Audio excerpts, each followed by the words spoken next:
Live streaming is on. Okay, yeah, great. Hi everyone. So my name is Prasanna. As Shijal introduced, I've been in the free software movement since 2011. So I primarily come from Puducherry, Pondicherry. I've been very active in free software movement there, and then I also worked with FSFTN, Free Software Foundation of Tamil Nadu. And right now, since I'm in Bangalore, you know I have associated myself with FSMK, Free Software Movement of Karnataka here. I'm glad to have all you here for this session. So upfront, I will just have to, the task that is given to me is to introduce free software to you. So to give an upfront idea of how long I'm going to take, I hope everybody had your dinner. If not, please take your plate and have your dinner and just listen to this lecture. Right. So I primarily target to complete this in 30 to 40 minutes. Right. So that's the objective. So I'll quickly share my screen. I have a presentation with me. I'll quickly share my screen. I'll turn off my video for now. So if some of you are facing any issues, do let me know. If you don't understand something also, you can stop me. Just a moment. I just have to share my screen, right? Yeah. And there's screen. Okay, I hope my screen is visible. Let's jump into it. Yeah, right. Yeah, so the topic of the presentation is FOSS, a movement that reshaped computing forever. So before starting, I'd like to give you two options. You have to choose one among the two, right? So the first option is that something that you can use it, you can open and learn from it, you can change or improve it and share it with others. This is the first option. So whatever you get it, you have the freedom to use it. You can basically learn anything from it. You can also change or improve. You can also share it with others. The second option is basically you can use it, but you cannot do anything else. So which option would you choose from these?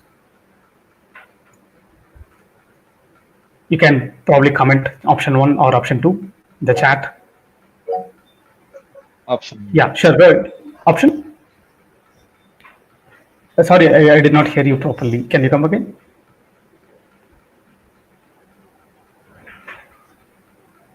You can either chat.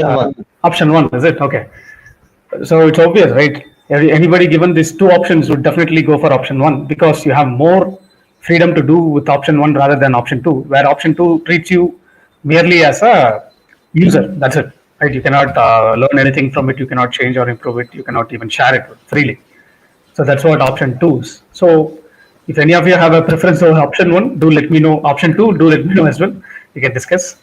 But yeah, by the end of the session, we can also re-evaluate that opinion, right? So now coming to FOSS. Sorry, I'm hearing some background noises. Is someone else is not muted? Yeah, thanks. Better now. So basically, the idea of FOSS is it gives you certain freedoms, the freedoms which we saw, the option 1, right? So basically, there are 4 freedoms here. The freedom 0 is the freedom to use the software for any purpose. Freedom 1 is study the software to understand how it works. And the freedom 3 is to modify the software as per your need. The freedom 4 is to share freely with everybody. You don't have to, seek permission, ask permission from anybody else, right? So how many of you here are already familiar with FOSS? How many of you know what FOSS is? How many of you have already, except the FSMK folks? I wanted to understand how many of you already are familiar. You can also chat here. If you are familiar, type yes. If not, type no. So that helps me in framing the analogies going forward. Yes, no, any answers? You can unmute and speak about it. Sure, if it takes too much. Yeah, if it takes too much to type. Okay. Yeah. Nishchit, I see, yes, he is already aware of FOSS. Suhas, yes, great. Any, I'm expecting any no. Shweta, yes, okay. Is there any no here? That someone, okay, Yukti Prabhu knows, okay. I mean, you're open to say no. I mean, we're not going to evaluate you based out of that. It's exactly, that's no.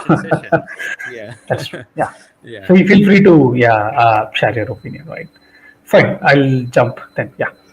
So basically, as you are, most of you are already aware of FOSS, then you should definitely would have known these 4 freedoms, right? So some of the examples of free and open source software is basically, if I have to say an operating system, GNU Linux is free and open source operating system. There are various flavors. Ubuntu, which you were discussing a few moments ago, is one such flavor, but there are hundreds of flavor out there. So it's just like an ice cream with various flavors. You can try it out and find out whatever preferences, whatever you like, you can use it. Right. Then Mozilla Firefox is one web browser for FOSS. Thunderbird is an email client, FOSS email client. VLC is a very popular FOSS media player. Emacs or Vim is a very popular text editor. And to cite a very recent latest example when it comes to AI, Olama can be cited, which is a FOSS LLM inferencing program. Right, so these are some of the popular examples. There are more to it. But today we enjoy all this, right? So today we have all these options. We have Linux, we have Firefox, we have Thunderbird, VLC, so many. There are so many FOSS tools and applications out there. But what was the scene before FOSS? That's one, only when we understand what was the scene before FOSS, we will be able to completely capture or understand the significance of FOSS today, right? So my idea is to take you through last 50 years back, starting from 1960. So I have divided them into 3 categories: 1960 to 1970, 1970 to 80, 80 to 90, right? And then 90 to present as well. But yeah, it is crucial to understand these 3 periods. What was there before FOSS? Today we have FOSS, but what was the scene before FOSS, right? So let's start with, let's say, 1960 to 1970. So there was one operating system called Multics back in 1964. This was created by a joint partnership between, the MIT Institute College and University in US, General Electric Company, and Bell Research Labs. The 3 came together to create an operating system called Multics, and they held it as proprietary. So proprietary means the opposite of free software. That is, you only have an option to use it, but you don't have any other option, right? You cannot do much about it. You can only simply use it, and that too, not use it for free, but they'll charge you a lot of fee for it, right? So then in 1970s, Bell Labs came out of this project, and they started developing a new project or a new operating system called Unix. So that's how Unix is born. Between 1970 to 1980, the scene is that there is now a handful of corporations, private corporations in the US, who had total control and ownership of the Unix. To cite one example, Bell Labs, right? Bell Labs is the one who came out of that partnership, and they started building Unix. Now they had full ownership. So now with this full ownership, so this ownership is nothing but intellectual property rights. So they own the copyright, they own the patent, etc. With this ownership, with this intellectual property, right? This intellectual property, what they did was they basically licensed the usage of Unix to others. That others could be academic institutions, that others could be a non-profit organization, that others could be a for-profit, another corporation like Bell Labs, etc. Right? And they came up with a very huge license fee. So this is not like purchasing an item forever. You have to renew your license year after the year, or whatever the period the contract says, license contract says.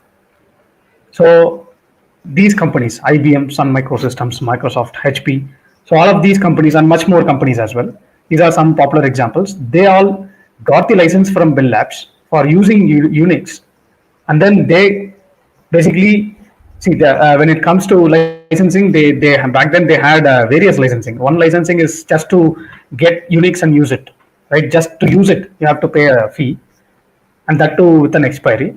The other license is basically to use it for commercial purpose, wherein you use Unix to offer something commercially to someone else. You have to pay royalty to Bell Labs again.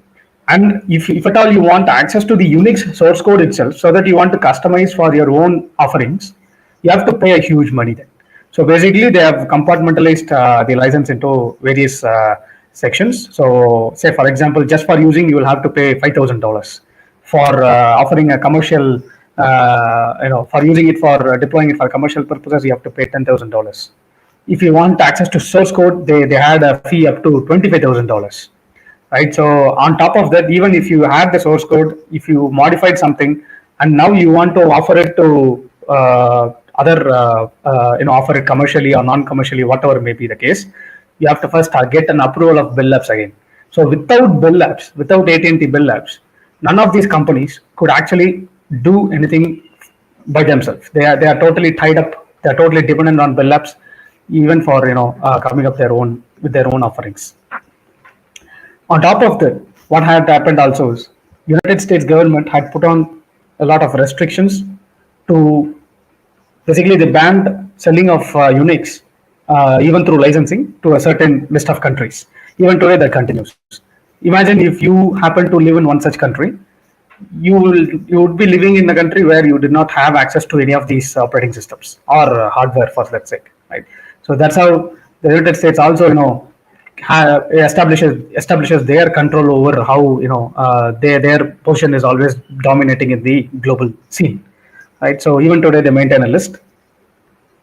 So then we jump to between 1980 to 1990. So this is the period where Microsoft started to become a bigger player. So wherein Microsoft started offering two operating systems. One is MS-DOS, which I guess most of you know. And for me, MS-DOS is my first operating system. And there is also a version of their own Unix. It's called Xenix. So basically, Xenix is a licensed version from Bell Labs, and then they were offering. But what Microsoft was doing with MS-DOS is nothing but they are basically doing the same with MS-DOS what Bell Labs was doing with Unix. So Microsoft is creating its own operating system so that it can become a dominant player and do the same for rest of the market. So that is what Microsoft was aiming for. So Microsoft was offering two things at the time because Unix was popular, so it had Xenix, which is a multi-user system, but MS-DOS was kept a single-user system, right?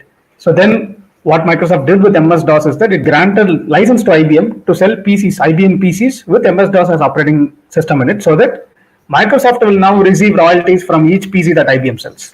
So this is nothing but the same rent-seeking method which Bell Labs was doing. Microsoft wanted to become a big player in it, and they saw an opportunity and they started doing this. But one man from the same university which developed the Multics, MIT, right, senses a danger of this trend from his own personal experience. What is this personal experience? I will leave it to you to go and figure out. There is a experience for him why he came sensed the danger on it. So his name is Richard Matthew Stallman.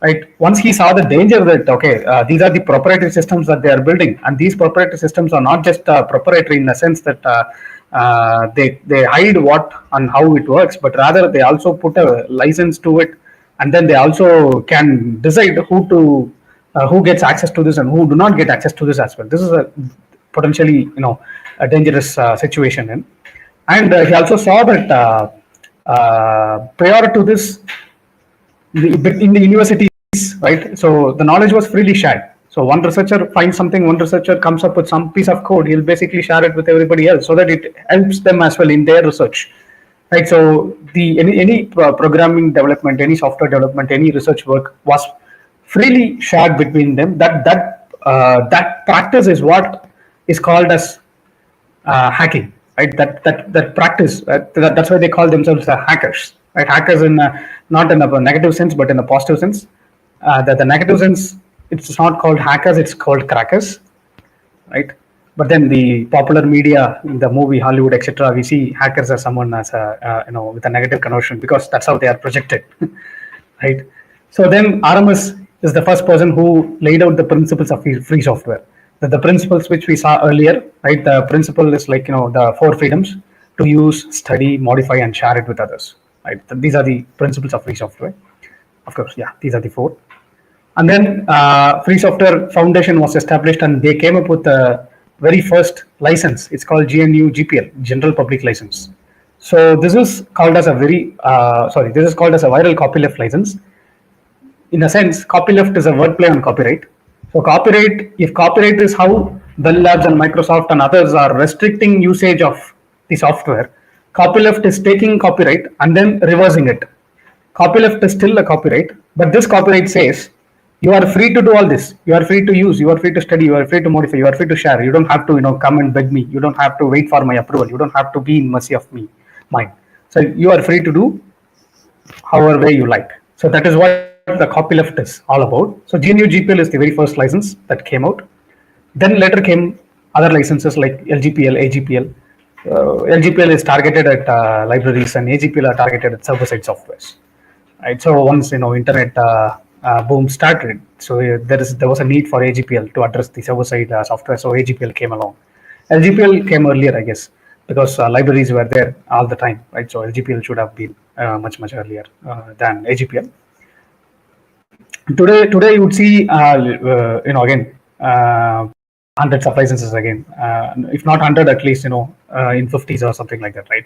You would have very popular license today. You would have seen this MIT, Apache, BST, etc., right? But these licenses, again, licenses are also categorized into permissive and non-permissive, wherein permissive licenses allow you to take a free software, free and open source software, right? For example, the MIT or BST will give you all these freedoms, use to studies, to modify, to share. But at the same time, what it also allows you to do is you can take all this work. You have all the freedoms to do this, but then whatever you modify, right, you can retain it. You don't have to share it with public. There is nothing that mandates in that license to share it with public. This is very problematic in my opinion. This is basically antithetic to the principles of free software itself, free software movement itself, right? Wherein you get all the freedoms, but then you have the right to prevent this. Do not share this with anybody else. That's not how the free software movement works, right? So that is where GPL is the license that I often prefer, GPL and AGPL, because GPL says, see, you got all these freedoms. Now, when you share it with someone else, even if you modify or do not modify, you have to share to them with all the same freedoms. So this is just like how you have to share with the same freedom to others as you got. Right? That's the idea of viral. That's why it's called viral. MIT, BSD are not viral in that sense. Apache, etc. They are not viral in that sense.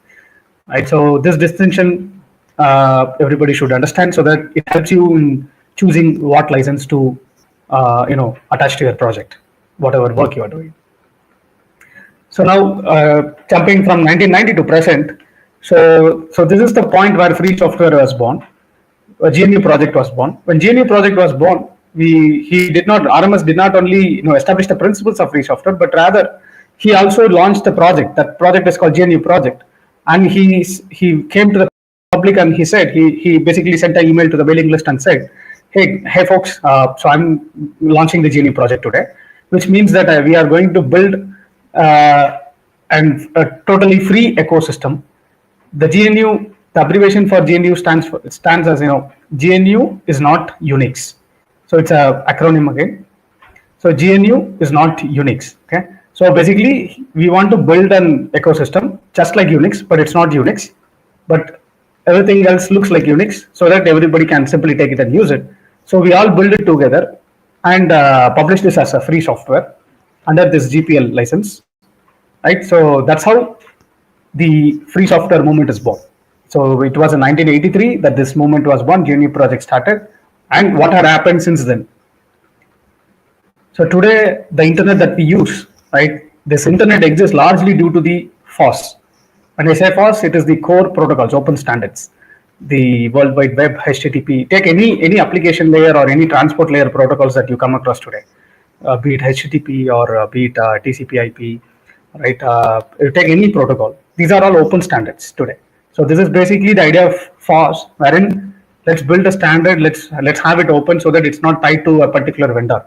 So the internet, if you look at the internet infrastructure today, the entire stack is basically sitting on top of the FOSS tools and FOSS protocols, open standard protocols.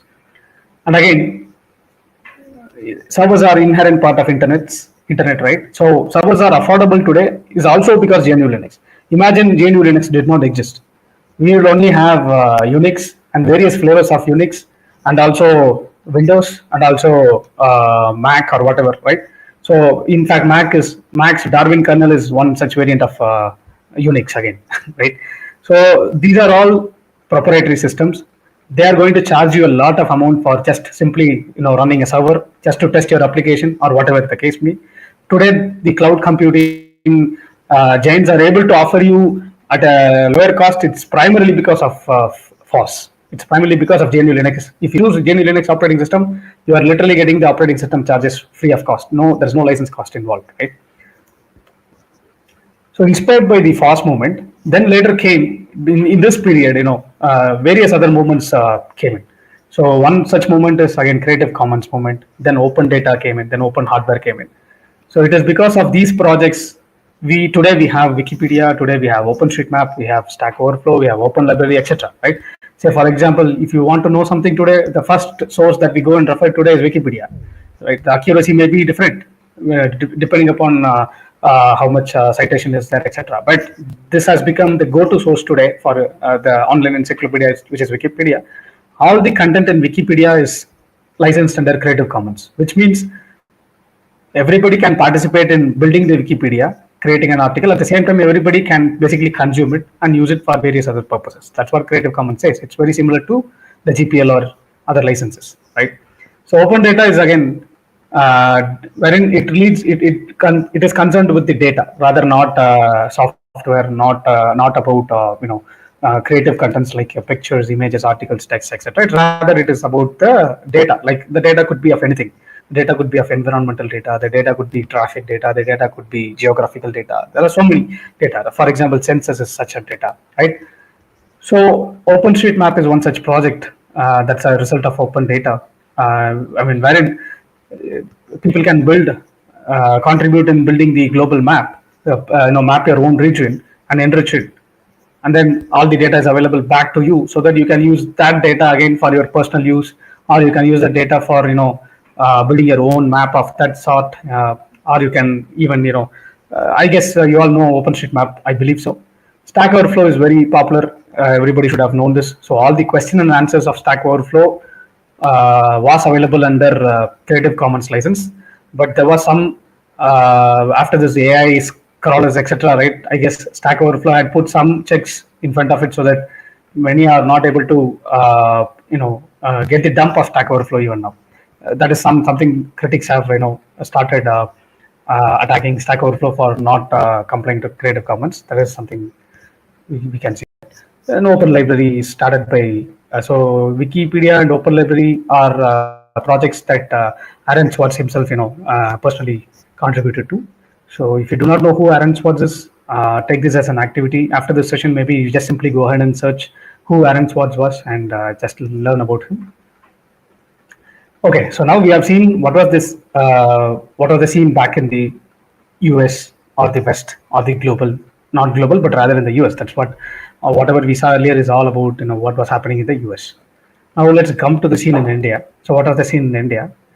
So between 1960 and 1970, what do you think India would be doing? For example, 1960, 1970 in US, they were actually having Multics. They were developing Multics. 1963, 64, they had Multics operating system. Do you think India had a computer? Any guesses?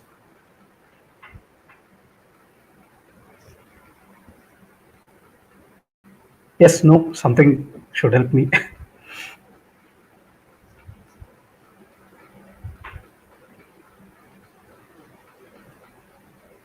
You can also unmute and speak if you want.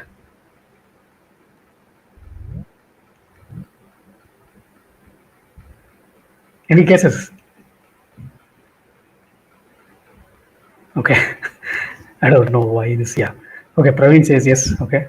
Yes, at least few. Okay. Guru Teja says at least few. Okay. Okay. Fine. See, 1960 and 1970 is the period where we just got independence in 1945, and then we had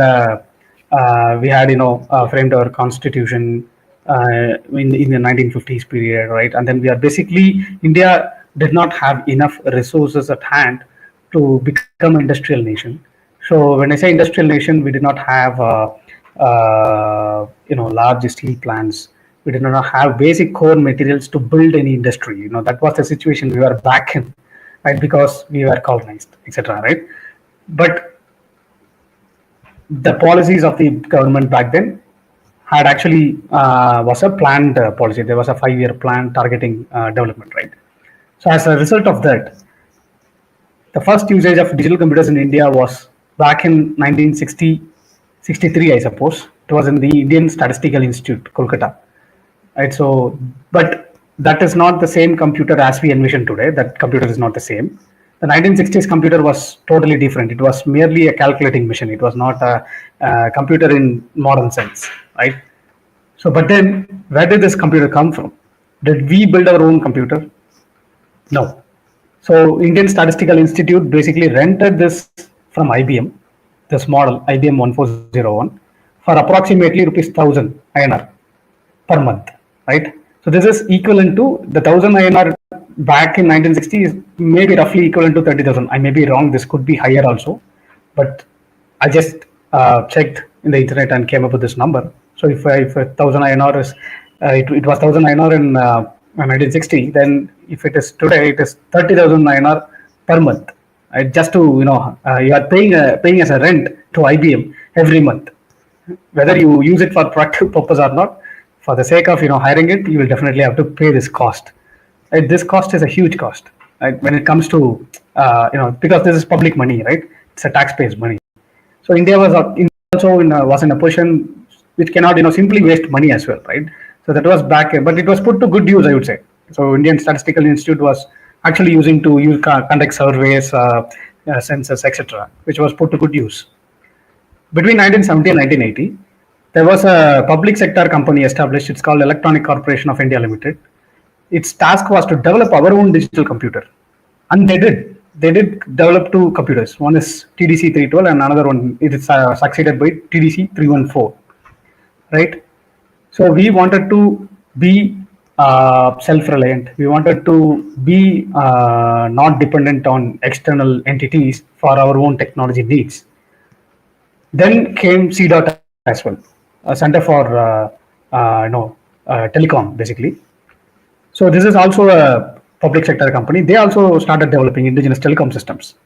But then something else happened. Between 1980 and 1990, we liberalized our economy. When I say we, the government back then, they had brought up new policies saying that, okay, we are going to open up the Indian market for the foreign companies. So which means they are inviting foreign companies to sell their products in Indian market. So that was back in 1990s, between 80s and 90s, and that basically killed any such developments. And then the rest, what happened after 1990, we are witnessing it today. So Indian consumer computer market was totally taken over by companies like IBM, HP, Dell, etc. I'm only speaking about the hardware, right? So these are the companies. Today we also see a lot of other companies also, right? HP, beyond IBM, HP, Dell, we also have Apple here. We also have Lenovo. We also have so many other hardware vendors. Now these hardware companies who sell the computers, PCs, laptops, smartphones, whatever, they don't simply come with their hardware. They also bundle it with a particular OS, right? They have now agreement with Microsoft. They have now Microsoft has licensed these companies to sell their operating system, bundled with their hardware as well. Now that basically led to MS-DOS, which came in India first. Then eventually we see that Windows is everywhere. The reason why many people know Windows by just like that is because that is their first encounter with computers. When they go to school, when they go to college, they only see Windows. I guess this would be the same case with all of you, or at least that was the case with me as well. Right? It is only when I am in my undergraduate, that's when I was exposed to Linux. Until then, I didn't know an alternative called Linux exists. Right? So basically, Windows is holding the monopoly of the overall computer market. Now, again, when we talk about present day, things are not different. Earlier, if it was Microsoft, today with the advent of internet, cloud computing, etc., all we have is Google, Amazon, Facebook or Meta, Apple, Microsoft. Together, these companies are called GAFAM. Right? These are the 5 big giants who's basically, if you look at where they are coming from, they are all, again, US-based companies. Right? It is still their monopoly in their corresponding domains, which they are even internally they are also fighting for. For example, Google's business YouTube, Gmail, etc. We use YouTube, we use Gmail, we use WhatsApp, MS Office, Chrome, Gmaps, Google Docs, so many things, right? You simply take your phone and take a look at it. You take your laptop and take a look at it. Well, it would be one of these services, right? So it's basically coming from one of the five GAFAM companies. They are dominating again the market, right? So we have merely become consumers of these companies. We have merely become users with no rights whatsoever. All these products are proprietary products. Take YouTube, take Gmail, take WhatsApp, take Microsoft Office, take Chrome, Google Maps, Docs. All of these are proprietary products, but internally they all use FOSS. What does it mean then, right? If they are internally using FOSS, we as an end user of their products do not have any freedom or whatsoever. So all their applications infrastructure, all their servers are all running Linux, are all running web servers. That's all FOSS mostly, right? So that's how companies or corporates benefit from the free labor that is already available for them, which is FOSS. That's in one way exploitation, free labor, right? So what do we have is we have no freedom, and all our digital activities are continuously profiled, mined, and sold, right? So whatever you do on their platforms, you use Google Maps, you use YouTube, you use WhatsApp, you use whatever XYZ. All of your digital activities are permanently recorded in their servers, which then they use it to categorize, profile. They also mine information or what this particular person is interested in, what this particular person and that person, how they are related to each other, etc., etc. So that basically we are, targeted, right? So you see ads in all of their platforms. All these are basically manipulating our decisions, be it buying a product or choosing a representative in elections, right? So today you see ads for everything, not just for commercial products. You also see ads for elections as well. So a particular politician can target you knowing that you are of this interest, and he can project himself to you as a different person, and he can go and he or she can go and project themselves as a different person to someone else who has a very, very opposite interest of you, but then he will get both of your votes, right? So that's how manipulation happens, right? And then all our data, basically these are all our data, becomes their capital to build future products. For example, take AI models, for example. So the top frontier models that we have today is basically coming from OpenAI, Meta, Google, Microsoft, right? These companies. And then there is also the other side, which is coming from China as well. But then how do these companies are able to build a frontier model is primarily because they have access to data. As you all working, venturing into AI and ML, building LLMs or building foundation models or whatever may be the case, you all know how data is important. Data sets are important, right? What they have, what we don't have is the data set. So these companies, through their platforms, they have. If you remember, last decade, you would have come across something called as big data. Right? It is big data that basically led to the creation of AI models.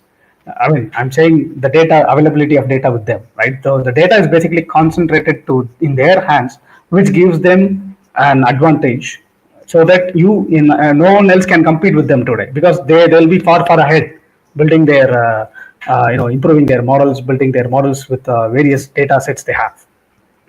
So what is the option in front of us, and why FOSS is important, right?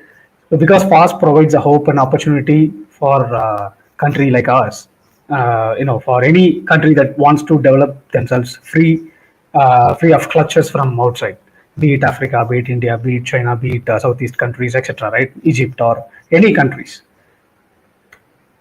So with FOSS, we have self-reliance. We can break the dependency chain. We don't have to depend on them, depend on licenses, etc. We can basically bridge the digital divide within our country, within our local places. Say, for example, access to a decent computer in your school days is a privilege. I had that privilege, but many of my friends did not have that privilege. So who's going to bridge that gap, right? So because access to technology at the earlier stage gives you an upper hand, no, it gives you an early start as well. So digital divide is something which we can address through FOSS, because FOSS doesn't come with cost. FOSS is there so that you can take FOSS to people, but FOSS is just one part of it, right? You also need hardware, you also need other things. So that is where open hardware movement comes in, etc. FOSS is just a piece in the puzzle. And what we can also do is save and improve the public structure. What do we save? We save the license cost. For example, if government of India or government of Karnataka or government of Tamil Nadu, right, respective state governments, if they are basically dependent on Windows and MS Office or their services, and if they are paying monthly cost for all the computers deployed in government institutions, public education institutions, etc., imagine how much amount is going out of the country just as a license cost to Microsoft or Google, right? Instead, if we choose a FOSS, if we choose the FOSS route, we could basically have companies within India who can basically offer technical support for Linux, who can offer hardware support for Linux, etc. And then we basically, we can save a lot of cost within India and then use that saved cost to improve the public infrastructure. Take Bengaluru, for example. They say, when we ask why the roads are like this, they say we don't have funds, right? So such funds can be then redirected to improve public infrastructure. Then comes digital sovereignty. So digital sovereignty means the ability of one individual or one country or one group to basically take decisions for themselves without external influence, right? So it is something that I decide what I wanted to do, or we decide what we want to do. You don't interfere. This is becoming very, very important. Take Europe, for example. Today, Europe has something called as STF. STF is called Sovereign Technology Fund. They are basically in their budget, every year annual budget, European Union is basically allocating a separate budget for STF, Sovereign Technology Fund, wherein they are taking that fund and basically building FOSS solutions for their own usage. That doesn't mean it's only theirs, right? Since it's FOSS, it's also available for everybody else to take and use as well or improve as well. So digital sovereignty is something that we should also take seriously. And then we have the option to reject data commodification. We can say, I see, our data is not for sale. If I had choice, I wouldn't be using your platform. I would also, tell my friends to also use a different platform where our data is not for sale. Right? So we have this option with FOSS. So these are some of the advantages we have. So now, if you connect everything right from 1960s to the present, so basically the FOSS movement, what it does is the FOSS movement has broken the monopoly of a handful of few companies on the West, and then has created a new level playing field. I wouldn't say level playing yet, but at least in some sense, right? Wherein developing nations like ours or any third world countries basically can use this opportunity, use FOSS to charter our own path of development, right? So even today, if you take the LLM models, if you ask your friend, they'll be telling, hey, I'm using ChatGPT, I'm using so-and-so, Llama, whatever it is, right? Gemini. These models are again, it's no different from how British were basically, exporting raw materials and the cheap labor from India to their place, and then bringing a finished product back into our markets and selling the same to us, right? Our data is what led to the creation of their models. Now they are basically selling the same to us through licenses, through API costs, etc. Right? If at all, say our country gets ads into the list of banned countries in US list of banned countries, all the technologies will be pulled out of the country, and we would be led back to our dark ages. So what options do we have? So this is where FOSS, we should see FOSS as a tool, not as merely from a technical point of view, not merely from a technical superiority, or it helps me, it gives me a ready-made library, it gives me that, this is etc. But rather we have the responsibility to basically take FOSS or build FOSS and then deploy FOSS so that we can be self-reliant, we can bridge the digital divide, we can save and improve the public infrastructure, we can actually attain digital sovereignty, we can basically reject data commodification. So that is why Free Software Movement of Karnataka, FSMK, is helping or taking the idea of free software to the students, so that you are who are going to build for tomorrow, right? So you should understand which path to take. Should you take a proprietary path or should you take a fast path, right? Which is going to help in the long run, right? So I'm just proposing a small activity, not immediately, but just note it down and then let's sync up in the next meeting if possible. So what you do is you take your phone or laptop, list all the apps that you use, all the softwares that you have installed, check how many of them are FOSS and how many are proprietary. And for all the proprietary tools that you use, try to find a FOSS alternative if it exists or not. If it exists, do prepare a list and share it in the group so that it's helpful for others. If it doesn't exist, see if you can create one, right? Of course, share it in the group, and obviously start using a GNU Linux, which is a free and open source operating system, which gives you all the freedom. Be free of the monopoly, be free of the Microsoft clutches. Right, thank you. That's it. If you have any question, feel free to ask. I'll stop sharing my screen. Can you copy and paste that final list of questions to the chat so that we can, we can do a follow up on that. Sure. So the activity part, right? Yeah. And presentation, we can also, I think you will push it to the repository. They can take a look later, I guess. Yeah. Sure. Yeah, definitely. Thanks for time. It was great. Wonderful. Yeah, we'll open for questions. Hello. I had a question. So when it comes to using open source, like I have been using open source like FOSS softwares for some time now, but like whenever I use them, I feel there's a gap between what usually the courses prescribe and whatever I use.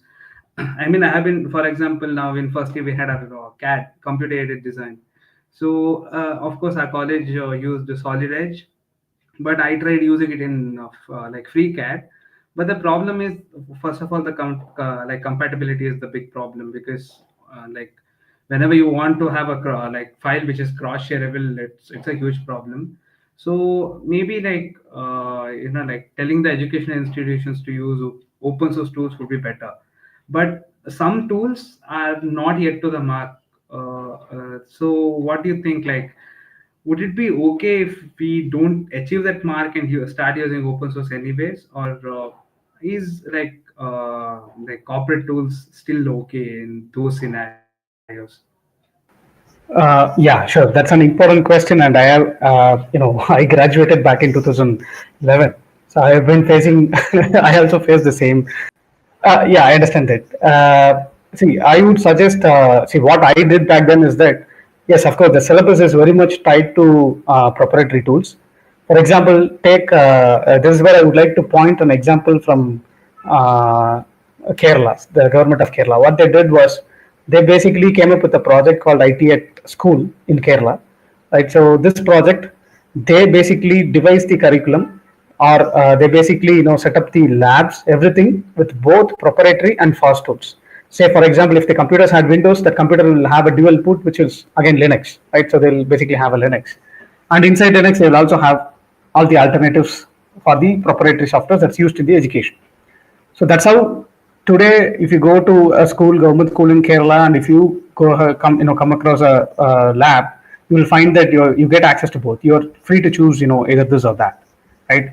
But then the question that you asked, what do I do personally, right? So my personal experience is that what I did was I was choosing a FOSS solution. Say for example, since I know I subscribe to the principles of free software, I do not want to violate it. So for my personal usage and for my lab and curriculum usage, whatever the lab exercise was given, I was basically using a Linux environment. I was building it in the Linux environment, and I basically showed them the code. I basically showed them the output. The code is not going to change drastically in platforms.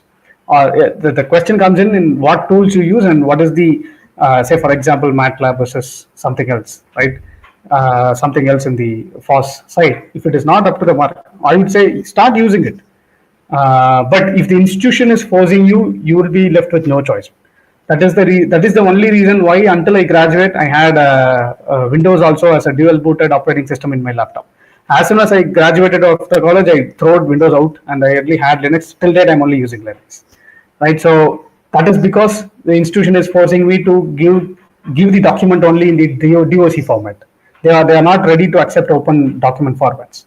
Because they didn't know that. They didn't know that, and there is also incompatibilities as well back then. But today it has been largely improved, right? So DOCX itself is open format Microsoft came up with, but then there are some issues with that as well. So in the meantime, you can use something like proprietary to bridge just for practical usage, and because you also want to get things done in your institution as well. You can only fight up to a certain level as individuals, but that is where movement like Free Software Movement of Karnataka and Free Software Movement of India has a larger role to play in basically changing how the curriculum adopts free and open source into the curriculum. Right. For example, in India, back in 2013 itself, we have a national level information technology policy, which says that government institutions, public education institutions, should use or prefer free and open source softwares for teaching, for their own administration purposes, etc. But that goal is not farly achieved. But there you could see in some government offices, for example, I guess in some of the courts in India, high courts in India, they are using Linux. In some of the banks, they're using Linux. Right? It's all here and there. It's not done in a large scale. For example, to contrast this with a country like China, China adopted Ubuntu as their official operating system. They basically forked Ubuntu, and they came up with their own version of Ubuntu. They even came up with a new branding for it. I forgot the name. It starts with the X, Xylin or something like that. Right. So they basically adopted the FOSS route. They basically adopted the open hardware route, because of which you see so many innovations coming out of China today. Right. So they are on a self-deterministic path. They are on a self-reliant path, which we are failing to do so. So on one side, it has to come from the policy level. The policy is already there. The national level policy is already there. But who is going to demand this? So that is where movements like us, students like us, who should basically build the demand from the bottom. Why are we not using FOSS? We should start questioning the institution as well. Right? You are basically, if you look at the institutions, mostly some of the institutions will be pirating Windows or pirating a popular software until some company decides to do an audit. The week before, they get to know that there is going to be an audit, because the audit will happen always after announcement, and the week before they will be changing their labs with proper licenses. So it's also beneficial for the institutions to also switch to FOSS, but then there is also a lobby going on, wherein inside your own institution, whoever is selling the licenses of proprietary will be giving commissions to those who are taking the decisions in your institutions as well. So this has to be challenged only through a larger movement, through students. That's how it changes. For example, I studied my postgraduate in a central government university. So wherein we basically jumped in and we started auditing how many computers we have, how many computers in the sense how many licenses we are paying, etc. And then we are also correlating how is the infrastructure of the university, etc. Right? So which means the cost that you are wasting there could be put it on hostel facilities, etc., transport facilities within the institution to improve it as well. Also, the higher cost again by purchasing the licenses of proprietary is going to end up on you as fees, right? So we have our own interest to fight against it as well. Yeah. Yeah, just to add to that, FSMK had done our bit earlier, I think 2014-15, is to actually help some of the colleges to actually start adopting the free software. So we call it, it's basically lab manual project is what we called. I mean, it is still being used and managed. I'm sending you the link for that. So what we had done, we have encouraged the universities or the colleges where we were actually working closely with to actually adopt a free software for their labs, and so that we can completely switch labs into a free software system ecosystem. One such example could be, they were always using Turbo C for running the C programs, then C and C++ programs. So we have come up with instructions and a support system, so that how this can be run on GCC. That's one example, and likewise, many other cases as well. So we have built an alternative lab manual that it can also use free software to run all the exercise what we were doing it in the proprietary tool. And some of these colleges were successful in adopting free software based on that campaign. We couldn't really continue to engage that, but this also good that you asked this question. Potentially this is something we could try out in your colleges as well, provided we have I mean, it's a matter of building a confidence for the colleges, and until and unless there is a super lobbying happening, otherwise we should be able to convince them and they can adopt it, because as Prasanna mentioned, there is already a policy and they already know that it would save a lot of cost. Yeah, just wanted to comment on that. No, to add to that, so we worked with VTU as well, because when they came up with the syllabus for the lab actually, so specifically they mentioned the tool. So all those tools were proprietary tools. So we said there is an alternative for this, that is the free software thing. So I mean, outcome of that is this one. I think then later they updated the syllabus for the lab manuals, the lab thing. Yeah, but so later we didn't continue. So now I'm not sure. So what is the thing? I mean, in that syllabus, what is mentioned exactly? Yeah, but we intervened in those areas well, in the past. Yeah. Yeah, thank you. Any other questions in the interest of time?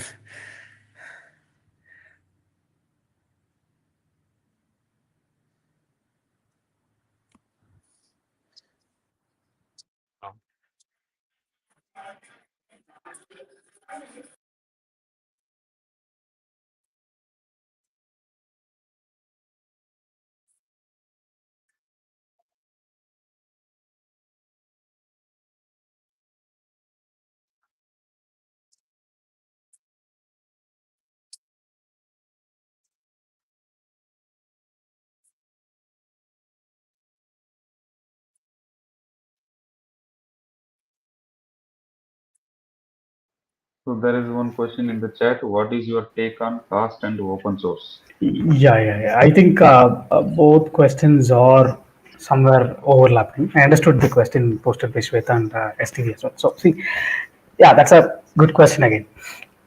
How do you sustain a fast project, right? So that is not a, there is no simple answer to that, because this question has existed for a long time. At the same time, FOSS did not die as well, right? So FOSS projects continue to grow. FOSS projects exist primarily because it is not just the cost or money for which they are building something for. For example, what I do is I decide to build something not for the sake of building something, but rather something that solves my problem. What I do is, as I build it, I also make it FOSS. I don't care if someone is donating me, because I'm also employed somewhere else, right? So I'm basically earning my bread from somewhere else, and I'm contributing my free time to FOSS, and I'm basically doing this. But yeah, the question is, I cannot entirely spend my time on FOSS project, because wherever I'm earning my bread from, they will expect me to spend all their hours with them, right? That's how it works. So that is where the more people, I mean, any successful FOSS project you take, it will not depend on one contributor, but rather there will be a community around it, which will become a guardian for that project, which will make sure it's just like, how you maintain a garden, right? If there is only one gardener, and if that gardener is also not regular, the garden will not survive, right? So it has to be a community around it. There should be people around it on a particular project who is willing to contribute their time again, right? So this is one way, I would say. There are other ways, like, for example, this is what I mentioned, the European Union's example, where they basically allocate a budget from the national revenue, and they build something called as STF, Sovereign Technology Fund, which then they basically choose projects of importance for their own usage, etc. For example, Nextcloud. Nextcloud is a cloud-based file sharing solution, which is a replacement for Google Docs, Google Drive, or for example, Microsoft's whatever they have. I don't know, right? So European Union is basically funding some FOSS projects. So if you have something if you are from Europe, again, it's not outside Europe, but it's only for Europe.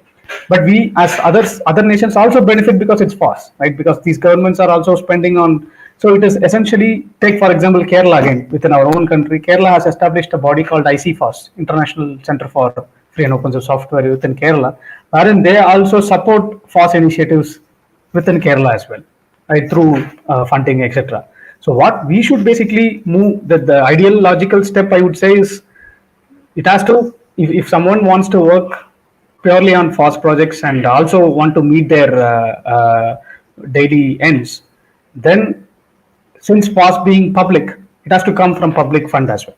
So we should basically demand our own governments to also, come up with something called as STF, Sovereign Technology Fund, for India, for Karnataka, for Tamil Nadu, etc. Right? It need not be done on central level; it can be done on state level as well.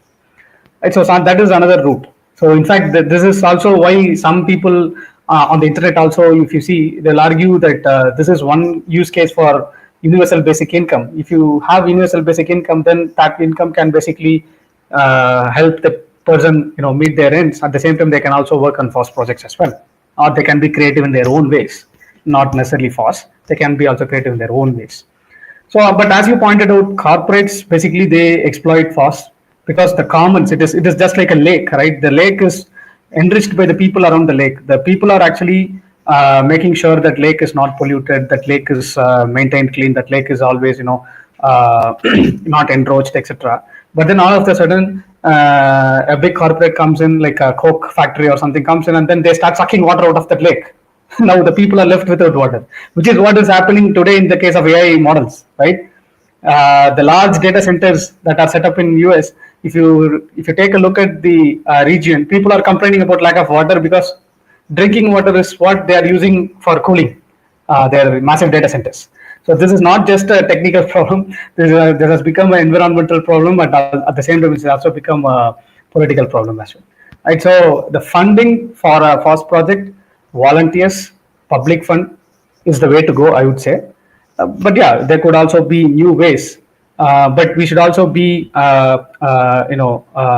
vigilant about how much of the FOSS ecosystem this corporates are also exploiting as well. Right? We should also voice out against that as well. It's not simply that we'll keep providing free labor for them, which they build their surplus profit from, and then they also sell the same to us back. It looks like a positive feedback loop for them, but a negative feedback loop for us, right? Okay, so I hope I answered some part of it. Okay, so what is your take on cost and open source? Say OpenAI training cost. Yeah, I mean, it's not just cost, that's what I was speaking. So OpenAI's training cost, I guess that the cost mostly comes from 2-3 factors, right? One is the amount of electricity that's going in, the amount of water that is being sucked in, and then the amount of, of course, electricity and water, right, to power all the, machines, GPUs, etc., massive data centers. That's the cost. I would say the first cost we have to worry about is the environmental cost. Right, then comes the other cost. Yeah, today the biggest hurdle for other countries like us, or even take China for example, this happened for China as well, no?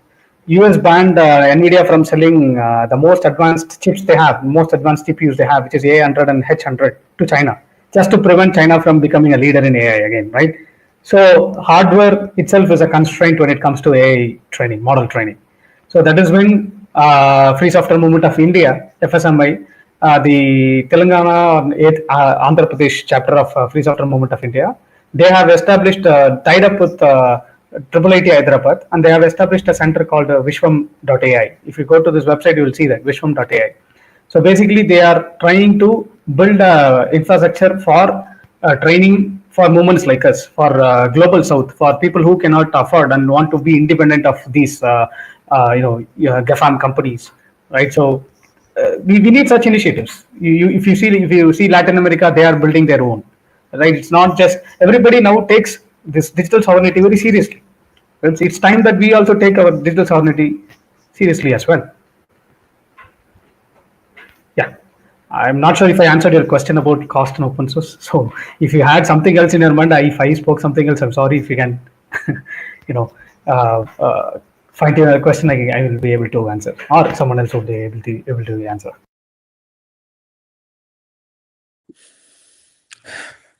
I think in the interest of time, we may have to. Yeah, I think he said that it makes sense, so it's fine. I think Prasanna, there is a message. Like, yeah. Yeah. So in the interest of time, we may have to wind up this. I can take one more question, if any, finally.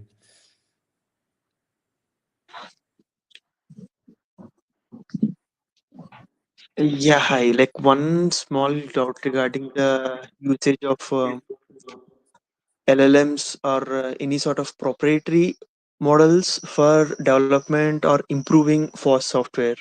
For example, if I use Llama 3 or Llama 4, which is an open model, right? So if I'm using that to develop FOSS software, can it still be using GPL license, or how does it, like, I know it's a little bit of gray area. So Yeah, that's right. It's a little bit of gray area, but at the same time, it is also see, the companies who are providing these services, they are guaranteeing you that the copyright is entirely yours. That is why someone would go and use it in a large scale. No, why would today all the corporates are experimenting with cloud A? Right. okay. If at all the copyright is going to end up with cloud A, why would they use it in their projects today? Yeah.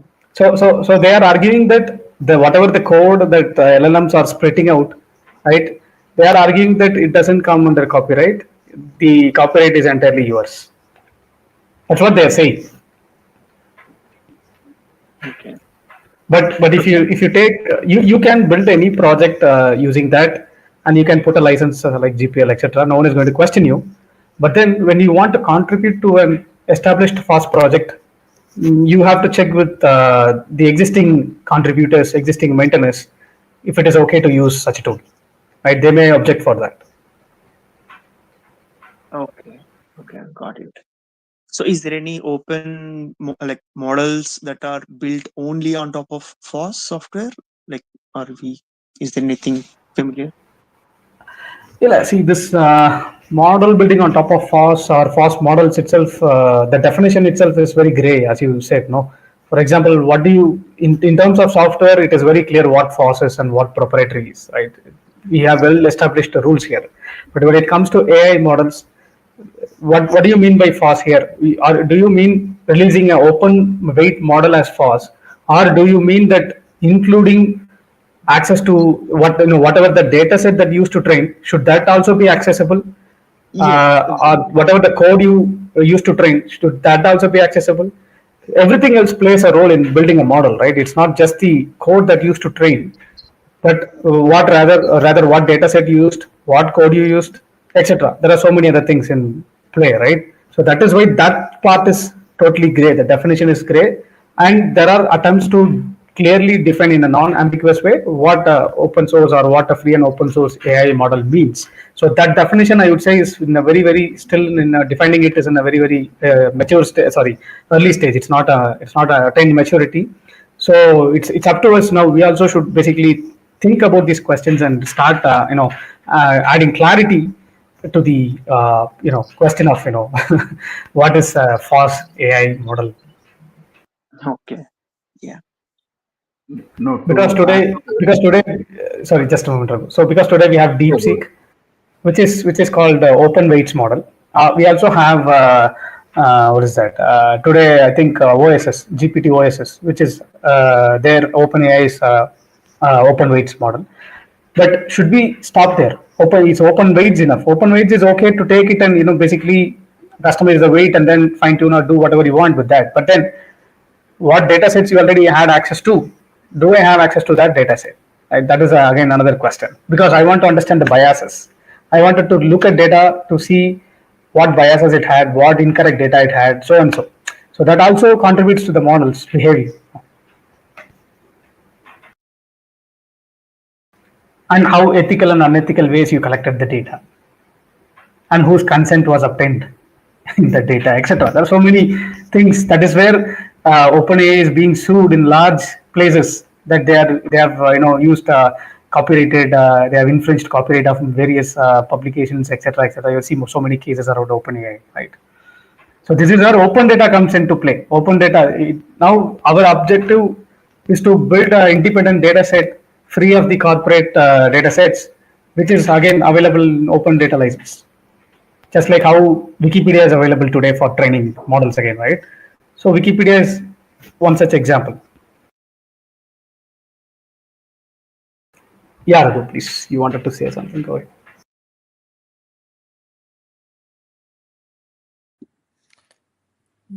Yeah. So yeah, what I want to say is, so earlier we had in the very initial stage only this software, then later this hardware. I mean that hardware and software both came.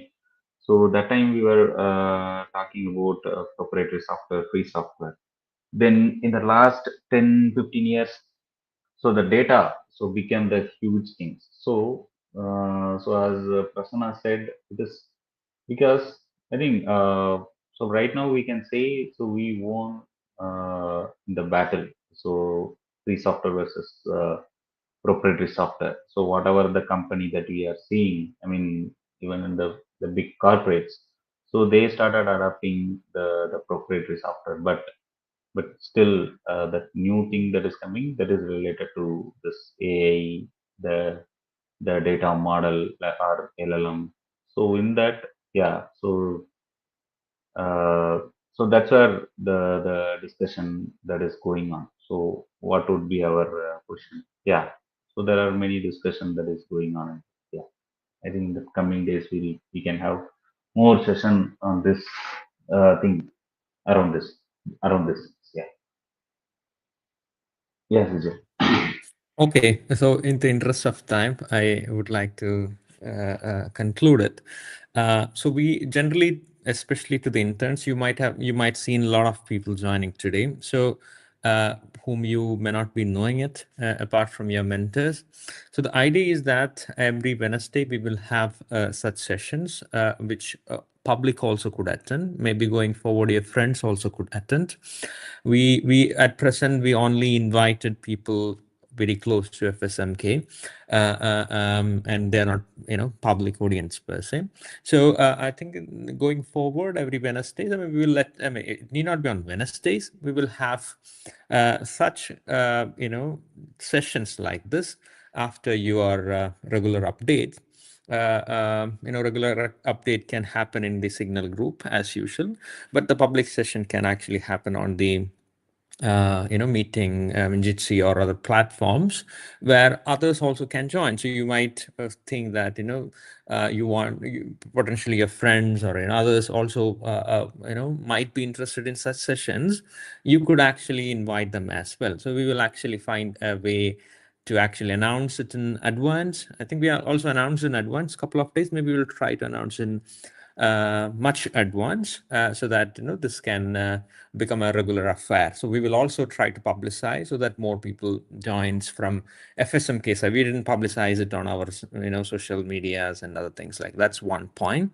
Second thing is that those who are actually, especially the interns working here, I think during the induction program or even during the interview, we had also made clear that while you're learning, it's important that it needs to be shared as well, right? I think Prasanna also emphasized it.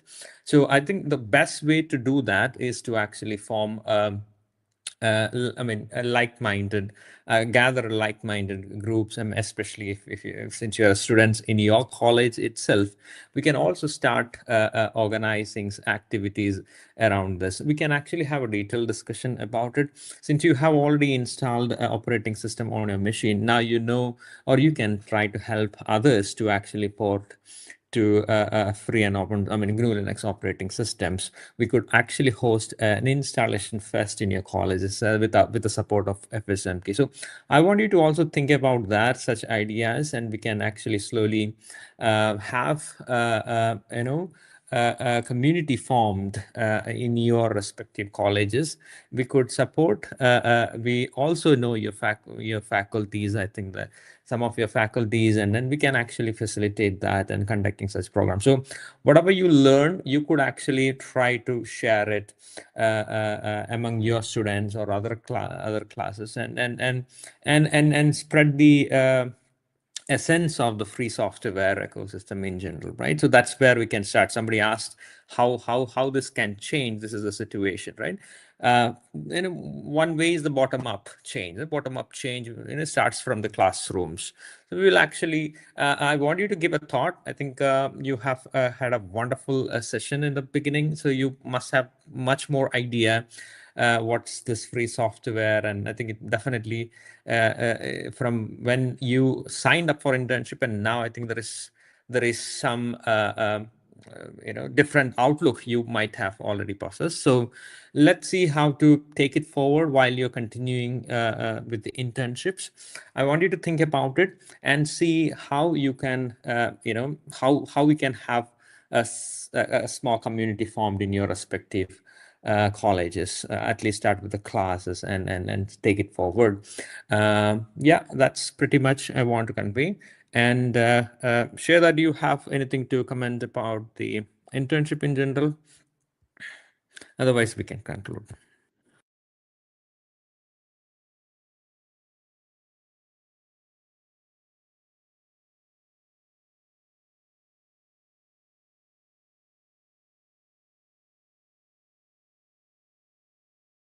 Yeah.